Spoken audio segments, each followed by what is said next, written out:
मित्रांनो मागच्या लेक्चरमध्ये आपलं मॅट्रायसिस चॅप्टर संपलेलं होतं. आज आपण सुरू करणार आहोत नेक्स्ट चॅप्टर नंबर 3 मॅथ 1 मधलं. चॅप्टरचं नाव आहे इनव्हर्स ट्रिग्नोमेट्रिक फंक्शन.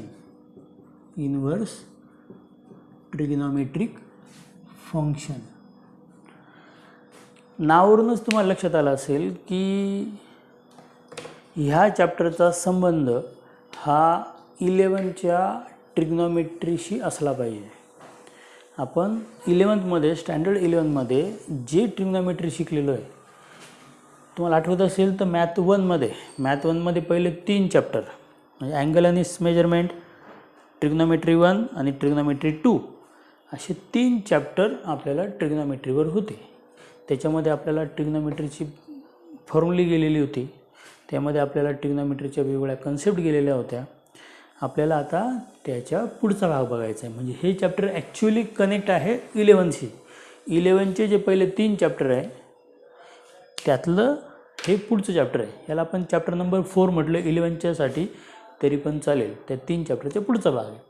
म्हणून हे चॅप्टर शिकताना, हे चॅप्टर समजून घेताना तुम्हाला 11वीचे ते 3ही चॅप्टर आलेले पाहिजे. जर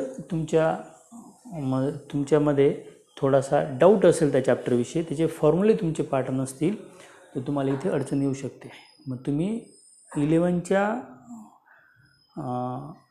प्लेलिस्टमध्ये जाऊन, आपले जे चॅनल आहे त्याच्या 11च्या प्लेलिस्टमध्ये जाऊन तुम्ही ते 11चे जे 3 चॅप्टर आहे त्याचे व्हिडिओ जर तुम्ही चेक केले, त्याचे जर फॉर्म्युले तुम्ही चेक केले आणि त्यानंतर हे चॅप्टर केलं तर तुम्हाला अजून चांगलं हे समजू शकेल.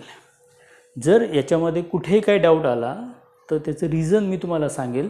त्यामुळे तुम्ही तो व्हिडिओ जर चेक केला 11च्या प्लेलिस्टमधला तर तुम्हाला हे सगळं समजू शकेल.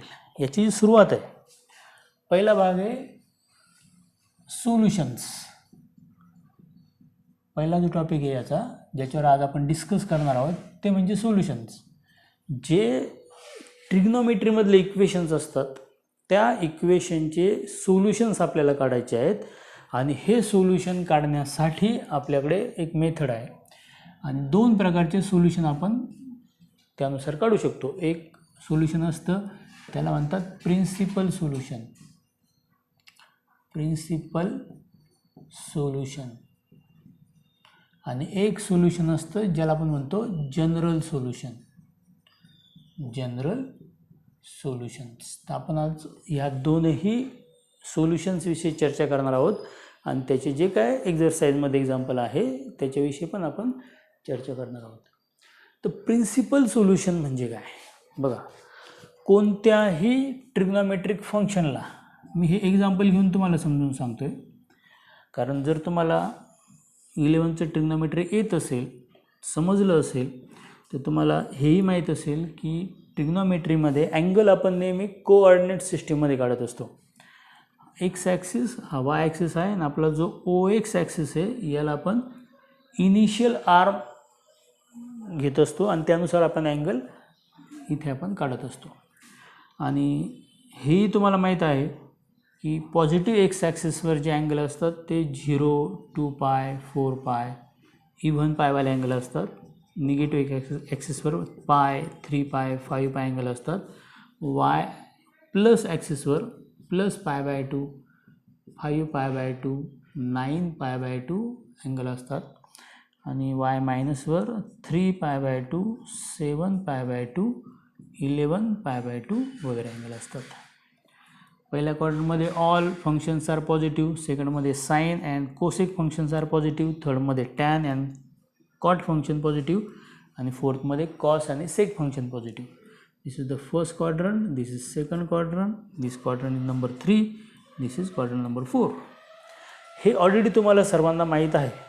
प्रिन्सिपल सोल्युशन म्हणजे काय? प्रिन्सिपल सोल्युशन म्हणजे जेव्हा आपण एक कंप्लीट रोटेशन करतो, एका रोटेशनमध्ये ज्या क्वाड्रंटमध्ये तुम्हाला दिलेल्या ट्रिग्नोमेट्रिक फंक्शनची व्हॅल्यू मिळू शकते त्या सर्व अँगलच्या व्हॅल्यू लिहिणे म्हणजे प्रिन्सिपल सोल्युशन.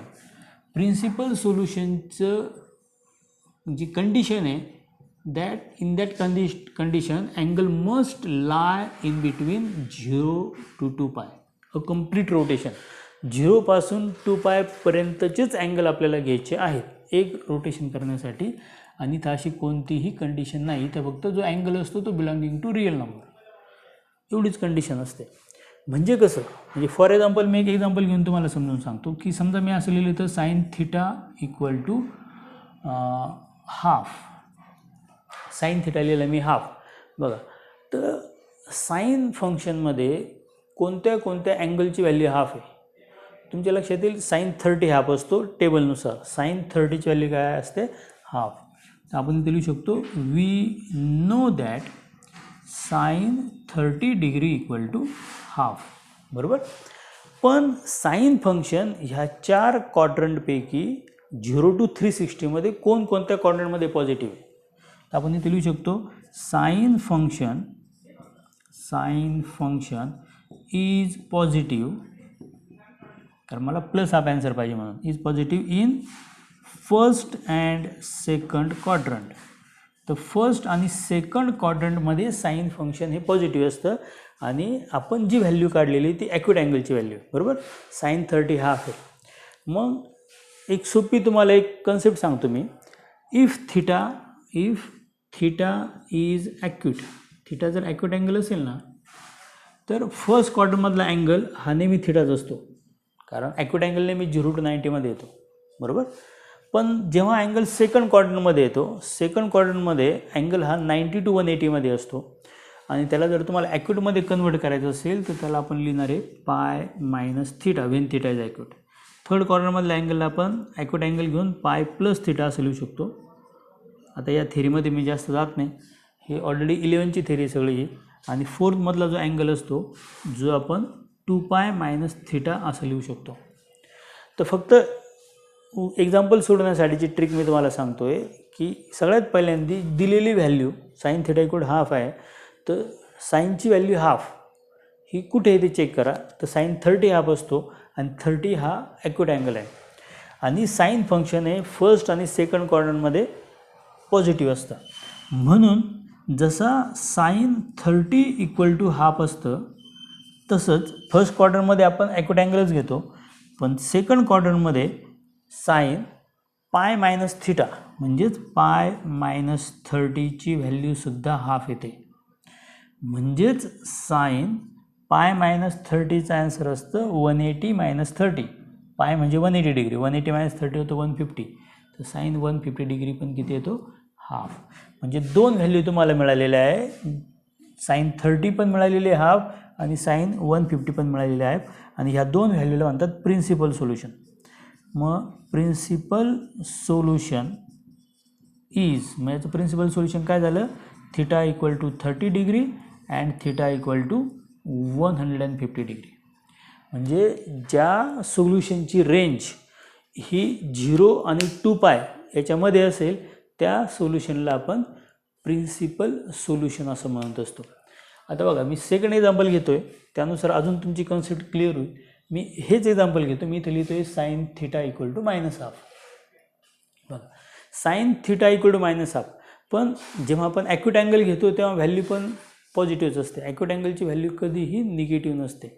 त्याच्यामुळे मी इथे गृहीत धरताना, याची व्हॅल्यू काढताना थिटा ॲक्यूट अँगल घेऊनच गृहीत धरणार आहे. म्हणून मी हे मायनस साईन काउंट नाही करणार अँगलसाठी. पहिल्यांदा ॲक्यूट अँगलसाठी मी इथे लिहिल we know that sine 30 equal to half. बघा, मी इथे लिहिलं आहे साइन 30 इक्वल टू हाफ. मला विचारलं sine theta equal to minus half, त्याची व्हॅल्यू मला काढायची आहे. पण मी तशी न काढता मी direct sine 30 equal to half, मी पॉझिटिव्ह व्हॅल्यू चेक केली आधी ॲक्यूट अँगलसाठी. मग साइन 30ची व्हॅल्यू हाफ आहे, पण हे आन्सर निगेटिव्ह आहे. मग साइन फंक्शन ह्या 4 क्वाड्रंटपैकी कोणकोणत्या क्वाड्रंटमध्ये निगेटिव्ह आहे. जसं आपण बघितलं की फर्स्ट आणि सेकंडमध्ये साइन फंक्शन हे पॉझिटिव्ह असतं, म्हणजेच थर्ड आणि फोर्थ ह्या 2 क्वाड्रंटमध्ये साइन फंक्शन निगेटिव्ह असतं. मग मी ते लिहू शकतो की sine function is negative in third and fourth quadrant, third आणि फोर्थ क्वाड्रंटमध्ये साईन फंक्शन निगेटिव्ह असतं. आणि थर्ड क्वाड्रंटमध्ये जेव्हा तुम्ही थिटा ॲक्यूट घेतात, आपला थिटा 30 डिग्री येते, तेव्हा थर्ड क्वाड्रंटमधला अँगल आपण लिहिताना पाय प्लस थिटा असा लिहित असतो. त्यामुळे हा अँगल असेल sine pi plus 30 degree equal to -½ sine pi plus 30 पण निगेटिव्ह अँगल येतो आणि साईन 2π - 30 सुद्धा निगेटिव्ह अँगल येतो. म्हणजे साईन 2π - थिटा म्हणजेच 30 डिग्री इक्वल टू सुद्धा काय येणार -½ कारण फोर्थ क्वाड्रंटमध्ये आणि थर्ड क्वाड्रंटमध्ये साईन फंक्शन हे निगेटिव्ह असतं. म्हणजेच याचा अर्थ असा होतो साईन पाय प्लस थिटा, पण पाय म्हणजे 180 डिग्री, डिग्रीमध्ये जर लिहिलं मी त्याचा अर्थ असा होईल sine 210 degree, 180 + 30 equal to -½ and sine 2π म्हणजेच 360, 360 - 30 म्हणजे 330 डिग्री इक्वल टू ऑल्सो -½ मग माझं प्रिन्सिपल सोल्युशन आहे, principal solution of given equation is, principal solution आहे theta equal to 210 degree and theta equal to 330 degree. तर बऱ्याच वेळेस ॲन्सर हे रॅडियनमध्ये पण लिहावं लागतं. आपण इथं पण ॲन्सर लिहिताना डिग्रीमध्ये लिहिलं आणि इथं पण ॲन्सर डिग्रीमध्ये लिहिलं. जर हे रॅडियनमध्ये लिहायचं असलं तर मी हे असं पण लिहू शकतो, that is theta equal to 210 degree म्हणजेच 210 × π/180 म्हणजेच 7π/6 radian and theta equal to 330 × π/180 that means 11π/6 radian. तर हेच ॲन्सर मी रॅडियनमध्ये सुद्धा लिहू शकतो. आणि ही प्रिन्सिपल सोल्युशनची कन्सेप्ट आहे. कन्सेप्ट जर तुम्हाला समजले असेल तर आपण पुढं जाऊया. तसं नसेल तर पुन्हा एकदा हे चेक करा. मी पुन्हा एकदा हे सांगतो की बघा, प्रिन्सिपल सोल्युशनमध्ये सोल्युशन म्हणजे अँगल हा नेहमी 0 to 2π म्हणजेच कंप्लीट रोटेशनमधलाच अँगल असायला हवा. आपल्याला मोर दॅन 360 वाले अँगल घ्यायचे नाही आहेत. आपल्याला 0 डिग्रीपासून तर 360 डिग्रीपर्यंतचेच अँगल घ्यायचे आहेत. आणि ह्या 4 क्वाड्रंटमध्ये जे 4 क्वाड्रंट तयार होतील त्या 4 क्वाड्रंटमध्ये 2 क्वाड्रंटमध्ये प्रत्येक फंक्शन हे पॉझिटिव्ह असतं आणि 2 क्वाड्रंटमध्ये हे फंक्शन निगेटिव्ह असतं. मी क्वाड्रंटविषयी बोलतो आहे, मी ॲक्सिसविषयी बोलत नाही आहे. कारण ॲक्सिसवरचे अँगल तुम्हाला माहितीच असतील की इथे जेव्हा 0, 2π, 4π अँगल येतील त्या सर्वांसाठी कॉस फंक्शनची व्हॅल्यू असते 1, साईन फंक्शनची व्हॅल्यू असते 0. For y plus axis cos is 0, sine is 1. For negative X axis cos is -1, sine is 0. And for negative Y axis cos is 0, sine is -1. आणि ह्या ॲक्सिसवरच्या व्हॅल्यू तुम्हाला हे सगळं 11ची थिअरी आहे. आणि मग फर्स्ट, सेकंड, थर्ड किंवा फोर्थ क्वार्टरमध्ये ज्या ठिकाणी तो अँगल दिलेली कंडिशन पूर्ण करेल ते अँगल म्हणजेच दिलेल्या इक्वेशनचं सोल्युशन. आणि त्या सोल्युशनला आपण म्हणणार आहे प्रिन्सिपल सोल्युशन. आता आपण काही बुकमधले पण एक्झाम्पल घेऊया. आणि ही जी सर्कलची कन्सेप्ट आहे ही जर तुम्हाला समजत नसेल तर कृपया तुम्ही 11चे थोडेसे ह्या टॉपिकचे व्हिडिओ बघा, चेक करा, त्यातून तुमच्या ह्या सगळ्या कन्सेप्ट क्लिअर होतील. बघा, क्वेश्चन आहे find the principal solution. Find the principal solution. Example number 2. Find principal solution. Example आहे cos theta is equal to -½ cos theta equal to -½ तर बघा, वी नो दॅट आपला जर टेबल पार्ट असेल अँगलचा तर तुम्हाला माहिती आहे cos 60ची व्हॅल्यू ½ असते. मी ॲक्यूट अँगलविषयी बोलतो आहे. इथं जरी cos थीटा इक्वल टू -½ दिलेलं असेल तर मी त्या मायनस साईनविषयी चर्चा करत नाही आहे. तर मी अशा कोणत्या ॲक्यूट अँगलला ही व्हॅल्यू +½ येते याविषयी चर्चा करतो आहे. तर we know that cos 60 degree. आता मी एक्झाम्पल समजा हे रॅडियनमध्ये सोडवायचं ठरवलं तर we know that cos π/3 means 60 degree equal to half and cos function is negative in, तुम्हाला माहिती आहे कॉस फंक्शन निगेटिव्ह कुठं असतं, सेकंड क्वाड्रंटमध्ये आणि थर्ड क्वाड्रंटमध्ये. कॉस फंक्शन या दोन क्वाड्रंटमध्ये पॉझिटिव्ह असतं, म्हणजेच cos function negative in second and third quadrant. या दोन क्वाड्रंटमध्ये कॉस फंक्शन निगेटिव्ह असतं. मग देअरफॉर कॉस सेकंड क्वाड्रंटमध्ये जो अँगल असतो तो असतो पाय मायनस थिटा आणि थर्डमधला अँगल असतो पाय प्लस थिटा, म्हणजेच cos pi minus accurate angle आपला पाय बाय 3 म्हणजेच कॉस 2 पाय बाय 3 ची व्हॅल्यू मायनस हाफ असणार आहे.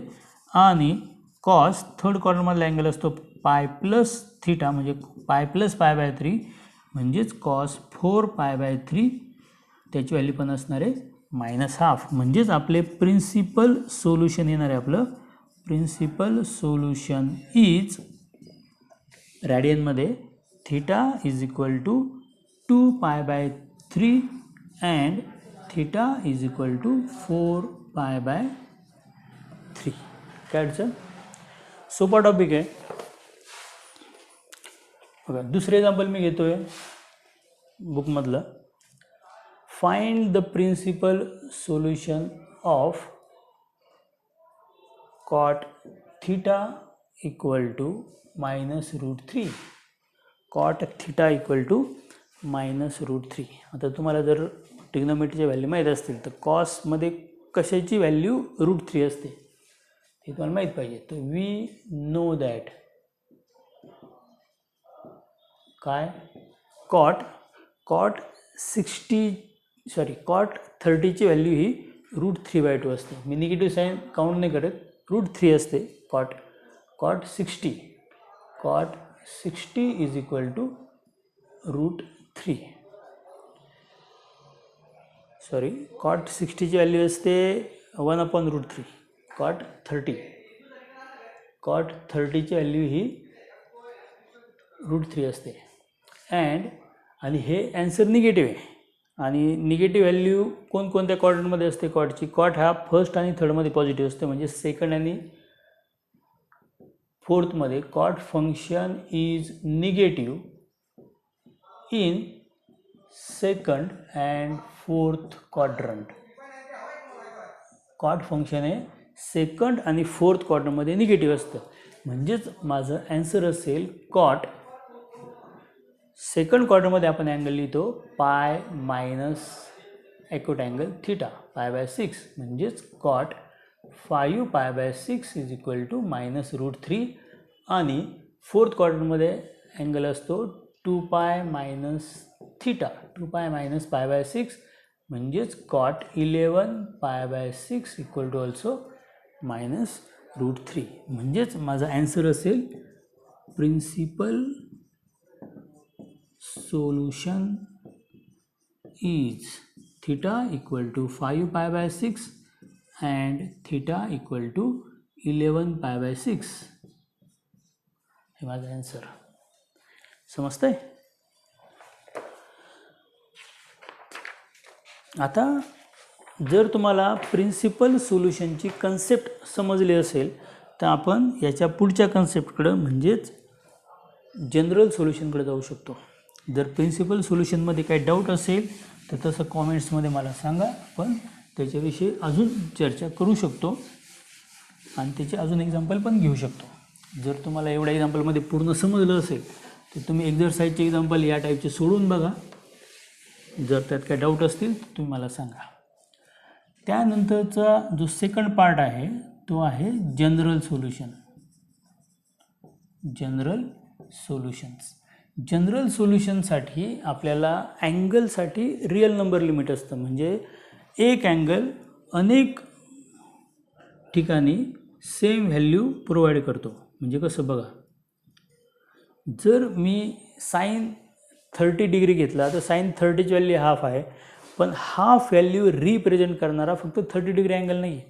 म्हणजे कसं की जेव्हा मी साइन 30 इक्वल टू हाफ घेईल, समजा 30 डिग्रीचा अँगल इथं आहे, हा अँगल 30 डिग्री आहे आणि याचं साइन फंक्शनची व्हॅल्यू काढली आपण साइन 30 हाफ, तर साइन 30 जसा हाफ असतो तसा साइन पाय मायनस 30 सुद्धा हाफ असतो. साइन दोन ठिकाणी साईन फंक्शन हे पॉझिटिव्ह असतं. साईन 30 पण हाफ आहे आणि साईन पाय मायनस 30 पण हाफ आहे.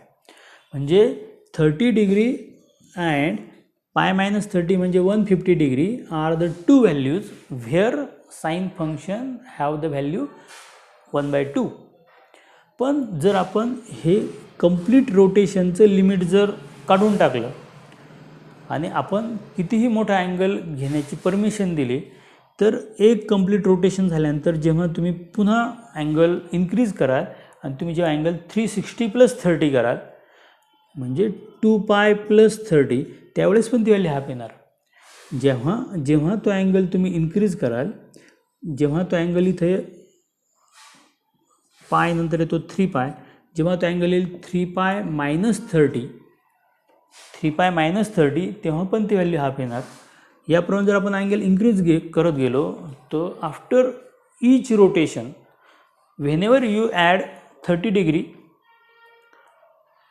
in the angles lie on x-axis or you subtract 30 degree from angles lie on negative x-axis, you always get the value half. म्हणजे अशा हजारो लाखो व्हॅल्यू आपल्याला साईन थिटाच्या हाफसाठी मिळू शकतात. म्हणून इथे आपण त्यासाठी फॉर्म्युले तयार करतो. म्हणजे कसं, इफ साईन थिटाची व्हॅल्यू आणि साईन लेट एक्सची व्हॅल्यू सेम आहे. म्हणजे कसं, आता हे मी एक्सप्लेन जेव्हा करेल तेव्हा तुम्हाला कदाचित यापेक्षा चांगलं कळेल. तर बघा, मी जर साईन थिटा आणि साईन एक्सची व्हॅल्यू सेम घेतलेली असेल आणि समजा तो अँगल ॲक्यूट अँगल आहे, एक्स हा अँगल, हा एक्स अँगल आहे आणि तो ॲक्यूट अँगल आहे, तर देन मला थिटाची जर जनरल सोल्युशनची व्हॅल्यू काढायची असेल तर प्रत्येक वेळेस ज्या वेळेस थिटाची व्हॅल्यू ॲक्यूट अँगल येईल त्यासाठी माझा फॉर्म्युला तयार होईल. कारण इथे जेव्हा मी अँगल घेईल, इथला अँगल असतो 2π, 4π, इव्हन पाय, इथला अँगल असतो पाय, 3π, 5π म्हणजे ऑड पाय. तर मी याची कंडिशन अशी घेईल, n पाय, यांची व्हॅल्यू इव्हन पण होऊ शकते, यांची व्हॅल्यू ऑड पण होऊ शकते. पण जेव्हा यांची व्हॅल्यू इव्हन असेल तेव्हा मला प्लस साईन लागेल. म्हणजे इव्हन पाय प्लस, तर मी फर्स्ट क्वाड्रंटमध्ये अँगल घेईल. आणि जेव्हा मी ऑड नंबर घेईल तेव्हा मला ती व्हॅल्यू मायनस पाहिजे. कारण पाय मायनस, 3π मायनस, 7π मायनस ह्या सगळ्या व्हॅल्यू सेकंड क्वाड्रंटमधल्या व्हॅल्यू आहे आणि ह्या दोन क्वाड्रंटसाठी साईन फंक्शन हे पॉझिटिव्ह असतं. म्हणून मी पुढे लिहिल +-1/n. कारण यांची व्हॅल्यू जेव्हा इव्हन असेल तेव्हा -1/n पॉझिटिव्ह येईल, म्हणजे -1/n प्लस येईल आणि हे प्लस प्लस प्लसच राहील. आणि जेव्हा यांची व्हॅल्यू ऑड नंबर येईल तेव्हा -1 odd number equal to minus sine येईल आणि -1 × प्लस हे मायनस होईल. म्हणजे ते फंक्शन ऑड पाय मायनस असं तयार होईल. म्हणजेच मी थिटा इक्वल लिहिली n पाय + -1/n × x. This is called general formula for sine function. म्हणजे कसं, मी थोडंसं एक्सप्लेन करतो याला, की फॉर एक्झाम्पल समजा मी एक्झाम्पल घेतलं की sine theta equal to half, जे आपण प्रिन्सिपल सोल्युशनच्या वेळेस पण घेतलं होतं. तर साईन थिटा इक्वल टू हाफसाठी मला जनरल सोल्युशन काढायचं आहे. तर मी जर फक्त याच्यात व्हॅल्यू जरी पुटअप केली तर मी असं लिहू शकतो, वी नो दॅट फर्स्ट टाईममध्ये साईनची ॲक्यूट अँगलमध्ये व्हॅल्यू हाफ कधी येणार, सगळ्यात पहिल्यांदा तर ती येणार फर्स्ट क्वार्टरमध्ये. कारण साईन 30 जसा हाफ आहे, साईन 150 पण हाफ आहे. मग सगळ्यात पहिल्यांदा साईनची व्हॅल्यू हाफ कधी येणार, तर sine 30 degree equal to half, sine 30 equal to half. म्हणजेच जर मी इथे असं लिहिलं, therefore sine theta equal to half, but half म्हणजे साईन 30, म्हणजे माझं इक्वेशन तयार झालं sine theta equal to sine 30, म्हणजे sine theta equal to sine X ह्या टाईपचं. आणि जर मी इथं व्हॅल्यू टाकल्या बाय इक्वेशन म्हणण्यापेक्षा याला जनरल इक्वेशन ऑफ साईन फंक्शनच्या जनरल इक्वेशननुसार अशा वेळेस थिटाची व्हॅल्यू असते n पाय + -1/n × 30 डिग्री. कारण आपली एक्चुअली किती इथे 30 डिग्री. म्हणजे this is the general solution, that is, हेच मी रॅडियनमध्ये असं लिहू शकतो, n पाय + -1/n × π/6 is the general solution. जेव्हा तुम्ही याच्यामध्ये व्हॅल्यू टाकतात, जेव्हा तुम्ही यांची value N means natural number, तुम्ही ॲक्च्युली रिअल नंबर पण व्हॅल्यू टाकू शकतात, पण इंटिजर, रिअल इंटिजर्स, तर आपल्याला इथे वेगवेगळे अँगल मिळतील ज्याच्यामध्ये हे प्रिन्सिपल सोल्युशनच्या पण व्हॅल्यू असतील आणि याच्या पुढे येणाऱ्या सर्व व्हॅल्यू पण असतील. म्हणजे फॉर एक्झाम्पल जर मी समजा एन इक्वल टू इथे 0 लिहिलं, एन इक्वल टू जर 0 लिहिलं, थिटा काय बघा, तर इथं 0 पाय म्हणजे 0, -1/0 म्हणजे 1 येईल π/6, π/6 म्हणजे 30 डिग्री, म्हणजे साईन 30 डिग्रीची व्हॅल्यू हाफ आहे. समजा तुम्ही एन इक्वल टू 1 इथं पुटअप केलं तर थिटा इक्वल येईल, एन इक्वल टू 1 टाकलं मिळेल पाय आणि -1/2 म्हणजे -π/6, पाय -π/6 म्हणजेच 150 डिग्री, म्हणजेच आपल्याला प्रिन्सिपल सोल्युशन मिळतील. पण जसं जसे तुम्ही पुढच्या व्हॅल्यू टाकाल, एन इक्वल टू तुम्ही 2 टाकलं तर तुम्हाला इथे येईल 2π + 30, 2π + 30 म्हणजे तुम्हाला मोर दॅन रिव्होल्युशन, कंप्लीट रिव्होल्युशनच्या अँगलच्या, कंप्लीट रोटेशनच्या अँगलचे पुढचे अँगल मिळतील, मोर दॅन 360. मग 360 + 30, पुढचा अँगल घेतला 5π - 30. मग तुम्हाला असे यांच्या प्रत्येक व्हॅल्यूसाठी तुम्हाला वेगवेगळे अँगल मिळतील. या सर्व अँगलसाठी साईनची व्हॅल्यू हे असेल +½ म्हणजे इथे तुम्हाला फक्त फॉर्म्युला पाठ करायचा आहे, फॉर्म्युला समजून घ्यायचा आहे आणि फक्त फॉर्म्युल्यात किंमत टाकली की तुम्हाला तुमचं ॲन्सर मिळणार आहे. म्हणजे हेच जर मी याचं सेकंड एक्झाम्पल घेतला, मी एक्झाम्पल घेतो आहे साईन थिटा इक्वल टू -½ मी मुद्दामून सेम एक्झाम्पल घेतो की जेणेकरून तुम्हाला डिफरन्स कळावा दोन्हीमधला. साईन थिटा इक्वल टू जर मी -½ घेतलं तर सगळ्यात पहिल्यांदा साईन फंक्शन निगेटिव्ह कुठं असतं, तर फर्स्ट आणि सेकंड क्वार्टरमध्ये साईन फंक्शन हे पॉझिटिव्ह असतं आणि थर्ड आणि फोर्थ क्वार्टरमध्ये साईन फंक्शन हे निगेटिव्ह असतं. जरी आपण असं लिहिलं तर we know that sine 30 equal to half, sine 30 degree equal to half, पण 30 डिग्रीसाठी -½ व्हॅल्यू नाही त्याची. साईनची व्हॅल्यू निगेटिव्ह पहिल्यांदा कुठे येते तर थर्ड क्वाड्रंटमध्ये, म्हणजेच इन थर्ड क्वाड्रंटमध्ये जर आपण चेक केलं तर आपण थर्ड क्वाड्रंटमध्ये अँगल कसं लिहितो, साईन पाय + 30, याची व्हॅल्यू किती येणार मग -½ तुम्ही इथं फोर्थ क्वाड्रंटमधला अँगल नाही घेऊ शकत, कारण फोर्थ क्वाड्रंटपेक्षा थर्ड क्वाड्रंट हा लेस आहे, छोटा आहे. पण आपण सगळ्यात पहिल्यांदा कुठे येणार, थर्ड क्वार्टरमध्ये साईन फंक्शनची व्हॅल्यू किती येणार आहे -½ म्हणून आपण काय करणार इथे, इथे लिहिणार साईन पाय + 30 म्हणजेच π/6 इक्वल टू -½ म्हणजे साईन 5π/6 इक्वल टू -½ मग ही व्हॅल्यू आपण साईन 5π/6ची आपण टाकणार फंक्शनमध्ये. मग therefore sine theta is equal to sine 5π/6. आपण इथे sine theta equal to sine एक्सचा फॉर्म्युला यूज करू शकतो. By general solutions of sine function, sine फंक्शनचा जनरल सोल्युशनच्या फॉर्म्युलानुसार एन इक्वल टू येईल, थिटा इक्वल टू येईल n पाय + -1/n into 5π/6 where n belonging to z integer, इथे पण n belonging to z आणि याप्रमाणे मग तुम्हाला ॲन्सर मिळतील. मग इथे जर तुम्ही यांची व्हॅल्यू 0, 1, 2, 3 वगैरे टाकल्या तर तुम्हाला आधी प्रिन्सिपल सोल्युशन मिळतील, त्यानंतर मोर दॅन 360 वाले अँगल पण इथं मिळतील. तर हे आहे साईन फंक्शनचं जनरल सोल्युशन. सिमिलरली जसं साईन फंक्शनचं आपण एक जनरल सोल्युशन तयार केलं, आपण याचप्रमाणे कॉस फंक्शनसाठी पण आपण जनरल सोल्युशन तयार करू शकतो. कसं, if cos theta equal to cos X, cos theta equal to cos X, तर आपल्याला माहिती आहे कॉस फंक्शन हे फर्स्ट क्वार्टरमध्ये आणि फोर्थ क्वार्टरमध्ये या दोन क्वार्टरमध्ये पॉझिटिव्ह असतं आणि ह्या दोन क्वार्टरमध्ये निगेटिव्ह असतं. आणि जर आपण फर्स्ट क्वार्टरमधले अँगल बघितले तर इथे 0, 2π, 4π वाले अँगल आहेत, म्हणजे एक्स ॲक्सिसवरचे अँगल प्लस थिटा किंवा पॉझिटिव्ह एक्स ॲक्सिसवरचे अँगल -θ आणि एक्स ॲक्सिसवर, पॉझिटिव्ह एक्स ॲक्सिसवर फक्त इव्हन पायवाले अँगल असतात. म्हणून आपण असं लिहू शकतो then theta equal to 2nπ. इथं जर तुम्ही यांची व्हॅल्यू कोणता पण इंटिजर टाकली तर तुम्हाला इव्हन पाय मिळेल, बरोबर. 0, 2π, 4π, 6π इव्हन पाय मिळतील. आणि इव्हन पायमध्ये तुम्ही ॲडिशन केली तर तुम्ही फर्स्ट क्वाड्रंटमध्ये जातात, इव्हन पायमधून तुम्ही सबट्रॅक्शन केली तुम्ही फोर्थ क्वाड्रंटमध्ये जातात आणि दोनही क्वाड्रंटमध्ये कॉस फंक्शन हे नेहमी पॉझिटिव्ह असतं. म्हणून त्याचा फॉर्म्युला तयार होतो theta equal to 2n pi plus minus x where n belonging to Z, where n belonging to Z. हा कॉस फंक्शनचा फॉर्म्युला आहे.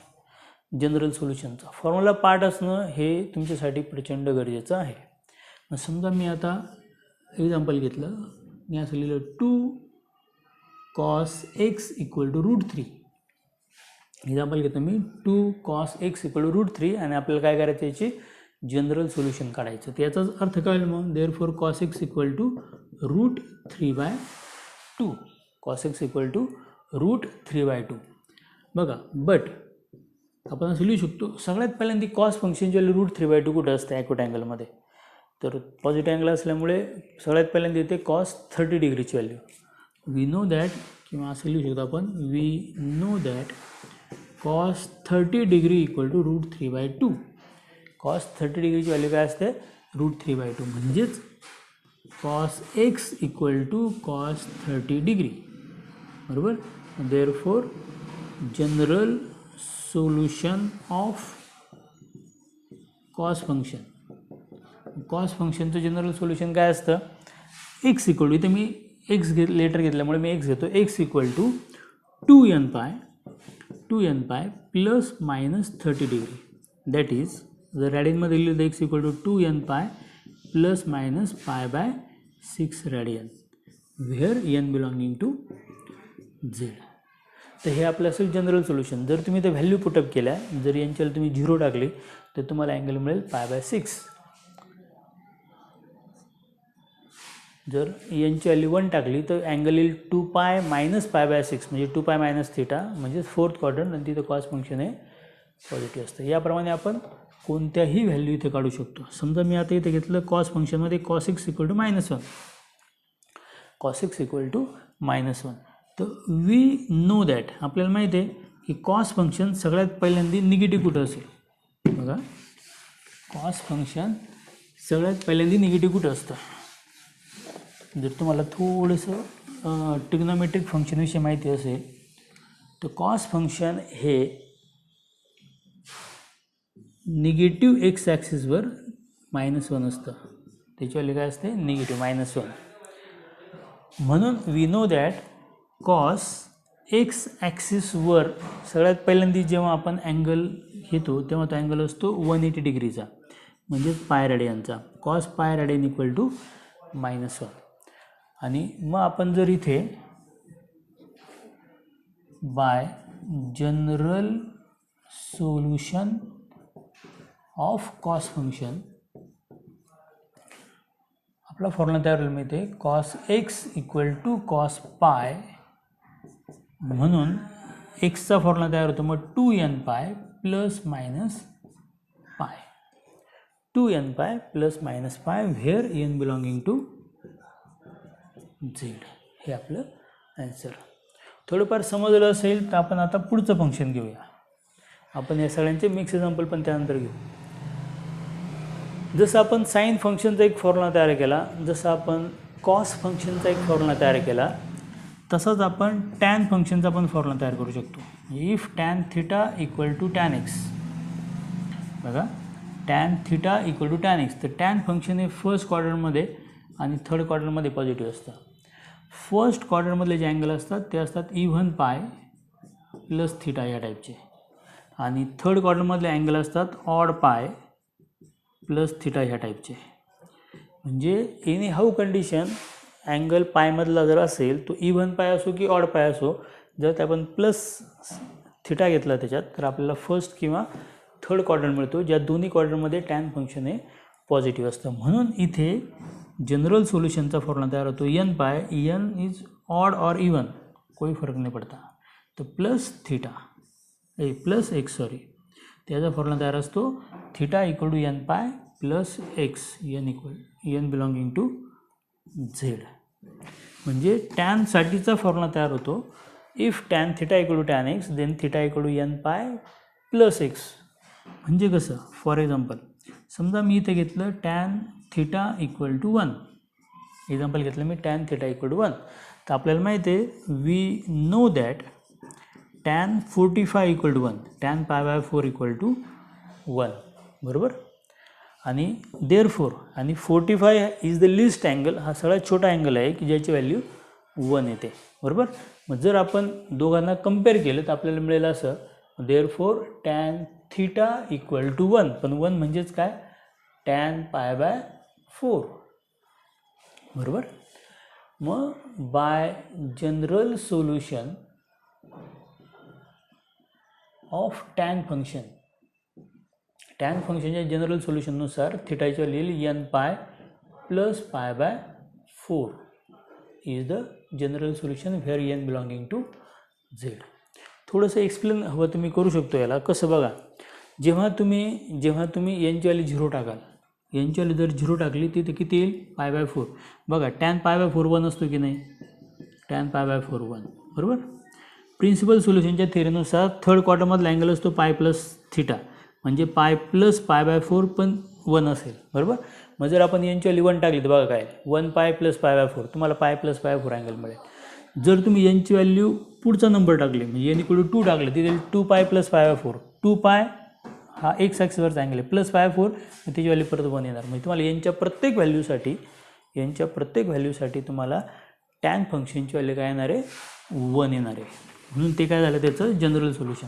सिमिलरली समजा मी टॅन थिटा इक्वल टू -1 घेतलं असतं, टॅन थिटा इक्वल टू -1 घेतलं असतं, तर टॅनची व्हॅल्यू निगेटिव्ह सगळ्यात पहिल्यांदा इकडे येते. तर टॅन फर्स्ट क्वार्टरमध्ये आणि थर्ड क्वार्टरमध्ये पॉझिटिव्ह असतो, म्हणजे सेकंड क्वार्टरमध्ये आणि फोर्थ क्वार्टरमध्ये तो निगेटिव्ह असतो, पण सेकंड आणि फोर्थमध्ये अगोदर सेकंड क्वार्टर असतो. म्हणून मी लिहिल we have tan pi by 4 equal to 1. Tan pi by 4ची व्हॅल्यू 1 आहे, पण निगेटिव्ह व्हॅल्यू जर आपण चेक केली, and tan function is negative in second quadrant, second आणि फोर्थमध्ये निगेटिव्ह असतं, पण जर आपण चेक केलं त्याच्या अगोदर सेकंडमध्ये ते निगेटिव्ह असेल, त्यानंतर फोर्थ क्वाड्रंट येतो. आणि सेकंड क्वाड्रंटमधला जो अँगल आहे तो आपण लिहितो पाय मायनस थिटा असा, म्हणजेच टॅन 3 पाय बाय 4ची व्हॅल्यू असणार आहे -1. टॅन 3 पाय बाय 4ची व्हॅल्यू किती असणार आहे, -1. म्हणजेच इथे टॅन थिटा इक्वल टू -1, पण -1 म्हणजेच टॅन 3 पाय बाय 4, म्हणजे आपलं फंक्शन तयार झालं tan theta equal to tan 3 pi by 4. By general solution of tan function, general solution of tan function, tan फंक्शनच्या रूलनुसार मग थिटा इक्वल टू काय आला आपला N pi plus 3 pi by 4, N pi plus X, where N belonging to Z is the general solution. I hope तुमच्या लक्षात येतं आहे की जनरल सोल्युशनमध्ये एकूण टोटल 3 फॉर्म्युले आहेत. पहिला फॉर्म्युला होता जनरल सोल्युशनमध्ये की sine theta equal to sine x जर असेल तर theta equal to n pi plus -1 raise to n into x, बरोबर. सेकंड फॉर्म्युला होता आपला if cos theta equal to cos x then theta equal to 2n pi plus minus x. आणि for tan function if tan theta equal to tan x then theta equal to n pi plus x. तर हे आपले 3 फॉर्म्युले होते general सोल्युशनचे. याचप्रमाणे आपण general सोल्युशनचा अजून एक formula तयार करू शकतो, तो म्हणजे ज्यावेळेस फंक्शन हे स्क्वेअरमध्ये असेल, म्हणजे साइन स्क्वेअर किंवा कॉस स्क्वेअर किंवा टॅन स्क्वेअरमधलं फंक्शन असतं. म्हणजे बघा जर मी असं लिहिलं आता,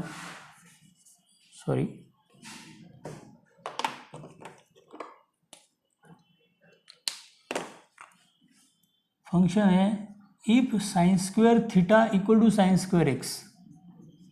फंक्शन आहे if sine square theta equal to sine square. स्क्वेअरमध्ये काय असतं, जेव्हा तुम्ही कोणत्याही नंबरचा स्क्वेअर करता, square never negative, square is always positive for real number. तर म्हणून sine square theta equal to sine square एक्ससाठी आपली व्हॅल्यू कोणत्याही क्वाड्रंटमधली चालू शकेल, कारण फर्स्ट असो, सेकंड असो, थर्ड असो, फोर्थ होतो. चारही क्वाड्रंटमध्ये जेव्हा तुम्ही कोणत्या अँगलचा स्क्वेअर कराल, साइन 30 घेतला आणि साइन 30चा स्क्वेअर केला, मग तो 30 फर्स्ट क्वाड्रंटमधला असो की सेकंडमधला असो की थर्ड की फोर्थ, सर्व क्वाड्रंटसाठी साइन स्क्वेअर 30ची व्हॅल्यू +1/4च येणार आहे.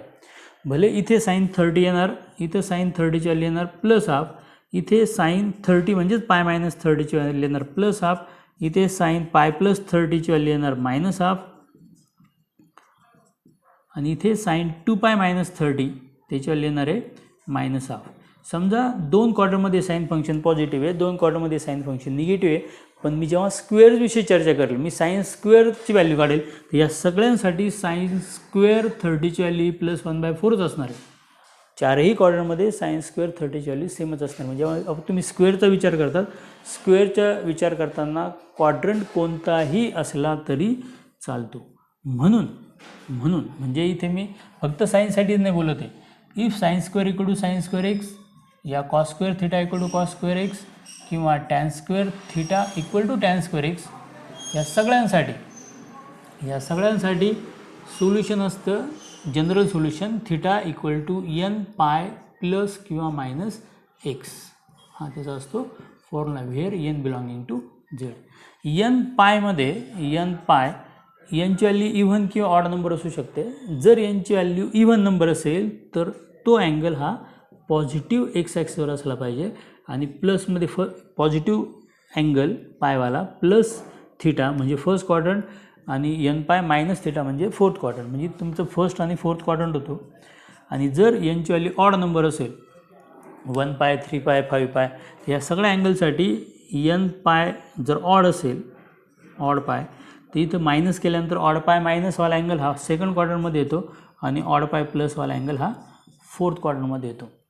आणि मग ह्या चारही क्वाड्रंटमध्ये स्क्वेअर जर आपण घेतला तर स्क्वेअरची व्हॅल्यू नेहमी पॉझिटिव्ह असते. म्हणून त्याचा फॉर्म्युला तयार होतो n π प्लस किंवा -x. म्हणजेच फॉर एक्झाम्पल कसं, समजा मी आता इथं असं लिहिलं cot square theta is equal to 3, cot square theta equal to 3. याचा अर्थ होतो cot square theta equal to 3. याचाच अर्थ असा होतो की tan square theta equal to 1/3. म्हणजेच tan square theta equal to 1/√3 ब्रॅकेटचा स्क्वेअर. बरोबर. म्हणजेच याचा अर्थ असा होतो we know that tan 30ची value असते 1/√3. बरोबर. आणि 1/√3चा स्क्वेअर येतो 1/3. म्हणजेच tan square theta equal to tan square 30 degree. 30लाच मी π/6 पण म्हणू शकतो. म्हणजे tan square theta equal to काय आलं, tan square π/6. Tan square theta equal to tan square π/6. मग जनरल सोल्युशन ऑफ टॅन फंक्शनच्या जनरल सोल्युशननुसार, आणि इथं स्क्वेअर आलेला आहे त्यामुळे या सोल्युशननुसार आपलं जनरल सोल्युशन असेल theta equal to n π plus minus π/6 where n belonging to z. मग इथे टॅन फंक्शन असलं काय, कॉट असलं काय, साईन असलं काय, कॉस असलं काय, जेव्हा स्क्वेअर येईल तेव्हा त्यासाठी जनरल सोल्युशनचा फॉर्म्युला असणार आहे n π प्लस -x. आणि x म्हणजे काय असेल, तो ॲक्यूट अँगल असेल. ही होती जनरल सोल्युशनची थेरी. आता आपण काय करू, आपण याची अजून काही एक्झाम्पल घेऊया. बघा आता मी काय करणार आहे, आपल्या बुकमधली काही एक्झाम्पल मी आता घेणार आहे.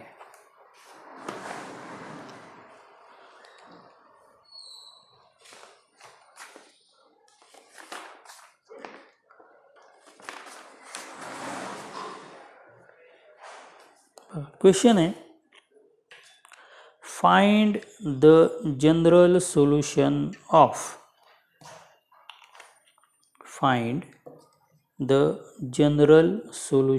ऑफ तर बघा मी क्वेश्चन आहे find general solution of number 1. पहिले एक्झाम्पल मी घेतो आहे cos 5 theta is equal to sine 3 theta. Cos 5 theta equal to sine 3 theta. तर बघा आपल्याला काय करायचं इथे जनरल सोल्युशन काढायचं म्हणजे थिटाची व्हॅल्यू काढायची आहे. तुम्ही काय करतो बघा इथं कॉस फंक्शन इकडे साईन फंक्शन आहे, दोन इकडं सेम फंक्शन असायला हवं तर आपण कम्पेअर करू शकतो. कारण आपल्याला कॉस थिटा इकडं कॉस एक्स ही कम्पेअर करायचं आहे म्हणून मी काय करतो इथे एक फॉर्म्युला यूज करतो जो फॉर्म्युला तुम्हाला 9th किंवा 10th ट्रिग्नोमेट्रीमध्ये गेलेला असतो. तो फॉर्म्युला होता sine theta equal to cos π/2 minus theta. Sine theta equal to cos π/2 minus theta हा फॉर्म्युला जर इथे यूज केला तिथं असेल मग therefore cos 5 theta equal to sine 3 theta आहे. साईन 3 थिटा काय लिहिलं मी कॉस π/2 मायनस 3 थिटा. जेणेकरून दोन्ही ठिकाणी कॉसवालं फंक्शन आपल्याला दिसेल. आणि आपल्याला जर जनरल सोल्युशन माहीत असेल we know that for if cos theta equal to cos x, जर cos theta equal to cos x असेल तर जनरल सोल्युशन असतं theta equal to 2n pi plus minus x where N belonging to Z. हा आपला formula आहे general सोल्युशनचा कॉसमधला. जर हा formula मी इथे अप्लाय केला इथं cos theta equal to cos x घेतलं तर मला मिळेल मग therefore 5 theta is equal to 2n pi plus minus ब्रॅकेटमध्ये π/2 मायनस 3 थिटा. म्हणजेच मला सोल्युशन मिळेल 5 theta equal to 2n pi plus minus π/2 आणि प्लस मायनस इंटू मायनस म्हणजेच मायनस प्लस 3 थिटा. बरोबर. म्हणजे इथं आपल्याला दोन सोल्युशन मिळतील. एक मायनससाठी मिळेल म्हणजे 5 theta equal to 2n pi plus π/2 जर मी प्लस साईन घेतलं प्लस π/2 मायनस 3 थिटा एक सोल्युशन असेल. म्हणजेच मला मिळेल 8 theta is equal to 2n pi plus π/2 म्हणजेच theta equal to after dividing each term by 8 n pi upon 4 plus π/16. This is the first solution for theta where n belonging to z. आणि second solution काढण्यासाठी मी जर इथं minus sine use केलं तर मला मिळेल second solution 5 theta is equal to 2n pi minus π/2 plus 3 theta. म्हणजेच मला मिळेल after transfer the term 2 theta equal to 2n pi minus π/2 म्हणजेच theta equal to 2n pi divide by 2 म्हणजेच n pi minus π/4 where n belonging to z. लक्षात येते. आपल्याला फक्त हे जे जनरल सोल्युशनचे फॉर्म्युले आपण पाठ केलेले आहेत ते फक्त इथे अप्लाय करायचे आहेत. बघा सेकंड एक्झाम्पल मी घेतोय. Find the general solution of sec square 2 theta is equal to 1 minus tan 2 theta. sec square 2 theta equal to 1 minus tan 2 theta. तर बघा हे पूर्ण एक्झाम्पल सेक आणि टॅनमध्ये आहे. म्हणजे आपल्याला याचं जर सोल्युशन काढायचं असेल तर आपल्याला सगळं एक्झाम्पल एका सिंगल फंक्शनमध्ये आणावं लागेल. आणि मला माहीत आहे सेक स्क्वेअर 2 थिटाचा फॉर्म्युला म्हणजे we know that sec square 2 theta equal to 1 minus tan 2 theta. आणि मी फॉर्म्युला इथं वापरणार आहे sec square theta equal to 1 plus tan square theta. जर या फॉर्म्युल्याचा मी इथे यूज केला जो आपल्याला 9th आणि 10th ट्रिग्नोमेट्रीमध्ये गेलेला आहे तर इथे सेक स्क्वेअर 2 थिटाची व्हॅल्यू मी लिहू शकतो 1 plus tan square 2 theta equal to 1 minus tan 2 theta where 1 1 get cancel we get tan square 2 theta plus tan 2 theta is equal to 0. मग यातून जर मी टॅन 2 थिटा कॉमन काढलं तर शिल्लक राहील tan 2 theta plus 1 equal to 0. म्हणजे मला इथे दोन इक्वेशन मिळालेले आहे. पहिलं इक्वेशन आहे टॅन 2 थिटा इक्वल टू 0 आणि दुसरं ऑर किंवा अँड म्हटलं तरी चालेल tan 2 theta plus 1 equal to 0. मग जर मी इथे ह्या प्रत्येक इक्वेशनला सॉल्व केलं आपल्या जनरल सोल्युशननुसार तर मला पहिल्यांदा मिळालेलं आहे tan 2 theta equal to 0. But we know that आपल्याला माहिती आहे की टॅनमध्ये सगळ्यात पहिल्यांदा टॅन 0ची व्हॅल्यू 0 असते. पॉझिटिव्ह अँगलमध्ये टॅन 0 काय असतो 0 असतो. म्हणजेच मी असं लिहू शकतो tan 2 theta equal to tan 0. बरोबर. मग आपला जो फॉर्म्युला आहे जनरल सोल्युशनचा की if tan theta equal to tan x, जर tan theta equal to tan x असेल तर जनरल सोल्युशन असतं theta equal to n pi plus x. हा आपला फॉर्म्युला आहे where N belonging to z. जर हा फॉर्म्युला आपण इथे अप्लाय केला म्हणजे by general solution of tan function, tan फंक्शनच्या जनरल सोल्युशननुसार आपल्याला काय मिळेल ते 2 थिटा इज इक्वल टू, बघा टॅन 2 थिटा इक्वल टू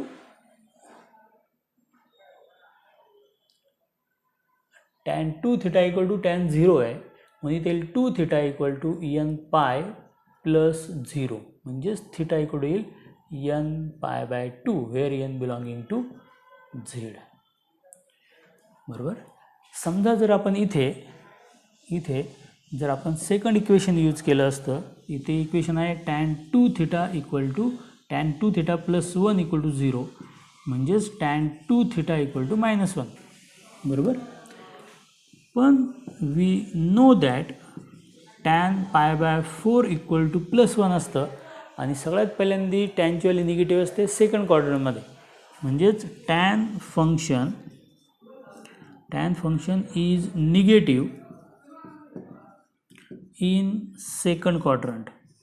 सगळ्यात पहिल्यांदा टॅन फंक्शन सेकंड क्वाड्रंटमध्ये निगेटिव्ह असतं म्हणजेच tan pi minus pi by 4, tan pi minus pi by 4 म्हणजेच टॅन 3 पाय बाय 4 याच्या व्हॅल्यू येते -1.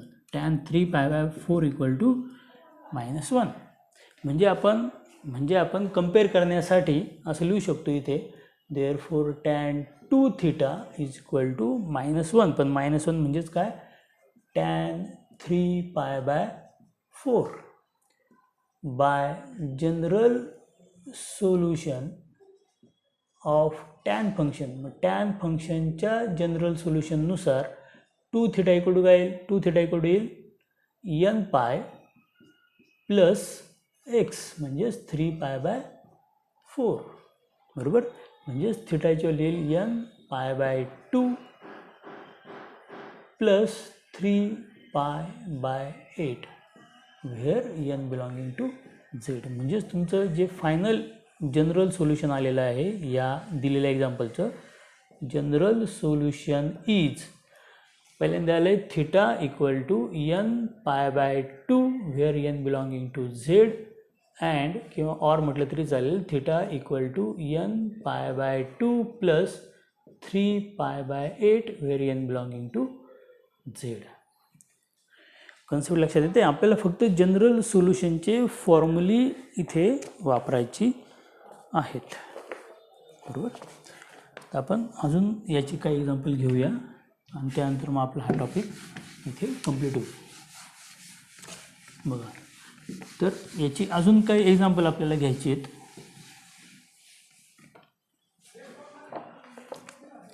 याला मी एक्झाम्पल नंबर 3 म्हणतोय. Find the general solution of cos theta minus sine theta equal to 1. Cos theta minus sine theta equal to 1. आता बघा इथे मी पूर्ण function कॉसमध्ये किंवा पूर्ण फंक्शन साईनमध्ये तसं ट्रान्सफर करून पण करू शकतो. पण जर मी थोडासा विचार केला तिथे मला एक ट्रिक यूज करता येऊ शकते.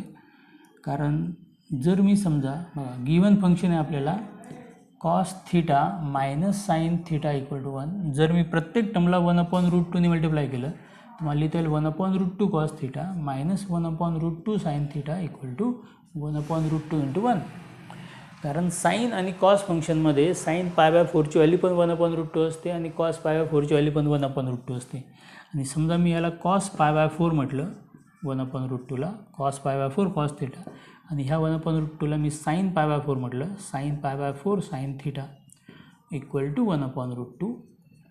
तर मला इथे cos A cos B minus sine A sine B म्हणजेच कॉस ए प्लस बीचा फॉर्म्युला मिळू शकतो cos pi by 4 plus theta is equal to. आणि हे फंक्शन पण मी साईनमध्ये लिहू शकतो कारण 1/√2 ही कॉस पाय बाय 4ची व्हॅल्यू आहे. म्हणजे आपल्याला ह्या दोन्ही फंक्शनमध्ये cos theta equal to cos x ह्या टाईपला आपल्याला हे फंक्शन लिहिता आलं. म्हणजेच by general solution of cos cos फंक्शनच्या जनरल सोल्युशननुसार मी असं लिहू शकतो इथे π/4 plus theta equal to 2n pi plus minus π/4. म्हणजेच इथे मला दोन सोल्युशन मिळतील. जर मी प्लस साईन घेतलं π/4 plus theta equal to 2n pi plus π/4, that means theta equal to 2n pi where n belonging to z. आणि जर मी मायनस साईन घेतलं तर मला इक्वेशन मिळेल π/4 plus theta equal to 2n pi minus π/4. म्हणजेच मला equation मिळेल theta equal to 2n pi minus π/4 minus π/4 म्हणजेच minus π/2 where theta belonging to z. म्हणजे मला इथे दोन प्रिन्सिपल जनरल सोल्युशन मिळाले. मग देअरफॉर जनरल सोल्युशन्स आर, पहिलं जनरल सोल्युशन मला मिळालेलं आहे theta equal to 2n pi n belonging to z, and दुसरं इक्वेशन मिळालं मला theta equal to 2n pi minus π/2 where n belonging to z. I hope तुमच्या हे जनरल सोल्युशनची कन्सेप्ट लक्षात आली असेल. तर याच्यावर आधारित एक्झरसाइज 3.1 मध्ये 8 क्वेश्चन्स दिलेले आहेत. तर तुम्ही हे 8ही क्वेश्चन ह्या थेअरीनुसार सॉल्व करू शकता. आणि हे एकदा सॉल्व झाले की आपण नेक्स्ट लेक्चरला याचा जो पुढचा टॉपिक आहे बुकमध्ये तो डिस्कस करू. फक्त हे चेक करताना एक गोष्ट लक्षात ठेवा की तुमचं जे 11चं बेसिक ट्रिग्नोमेट्रीचं नॉलेज आहे त्याची इथे गरज पडणार आहे आणि याच्या पुढच्या टॉपिकलाही गरज पडणार आहे. I hope you understand everything I told you today. Bye.